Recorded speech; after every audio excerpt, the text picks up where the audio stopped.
Henderson of Brady Bunch fame.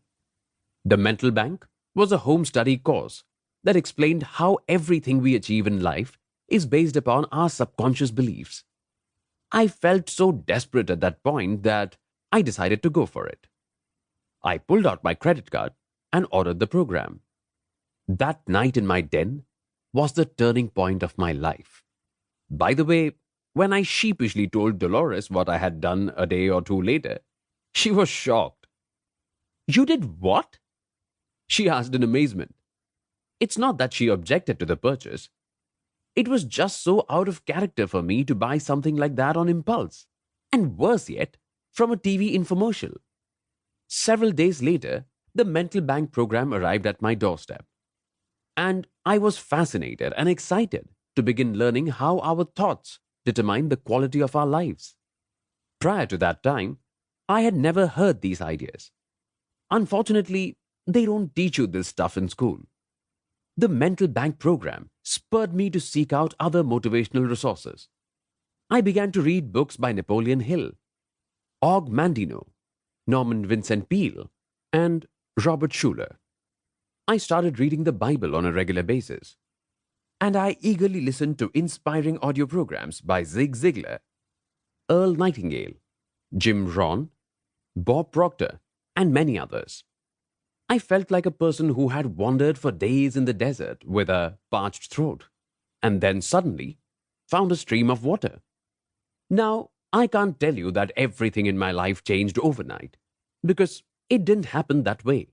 But from the moment I began to change from a negative attitude to a positive attitude, I started to get significant results. I felt better, I had more energy, and I started to achieve goals that I would never have accomplished before. All because of a change in my attitude. I'm also happy to report that when people now ask how old I am, and I say 57, they invariably reply, "You look much younger." It's all in the attitude. From lawyer to motivational speaker, I continued my self-study program in my spare time while I worked full-time as a lawyer. The positive thinking was helping my attitude at work, but I felt a passion for my hobby that I never felt for my work, and I dreamed about the day I could walk away from my job. In 1989, after 4 years of intensive research about attitude and motivational concepts, I agreed to present some adult education seminars in the evenings at a local high school. I was to be paid $30 for each 2-hour class, not the kind of money that lets you quit your day job. As I stood in front of the class to start my first seminar, I was petrified. My heart was pounding and I was sweating.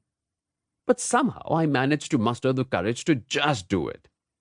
The students loved the class, and I got a real adrenaline rush from presenting the material that had revolutionized my own life. And that had the power to do the same for others. I was on my way. Eventually, the speaking fees grew a little larger, and in 1990, I decided to phase out my law career over the next few years. This wasn't a simple decision. I had gone to 4 years of college and 3 years of law school to obtain my law degree. On top of that, I had spent 10 years of my life as a practicing lawyer. When you have that much invested in a career, it's not easy to walk away. Then, of course, there was the money issue. As a lawyer, I was on track to earn $100,000 in a few years, and I'd be earning that much and more for the rest of my professional career. Taking a stand. Although I was earning a little more income from my new hobby, I realized that I'd have startup expenses in launching my new enterprise. Fortunately, Dolores and I had saved some money over the years. To supplement my income, I began to sell a line of merchandise with my unique "Attitude is Everything" logo. But there was no way to avoid it. I'd have to take a huge financial step backward to start my new business, at least in the beginning. And yet, it was time to move on. I felt as if I was being pulled out of the legal profession and into my new career. Whenever I spoke to an audience or wrote a motivational essay, I was so invigorated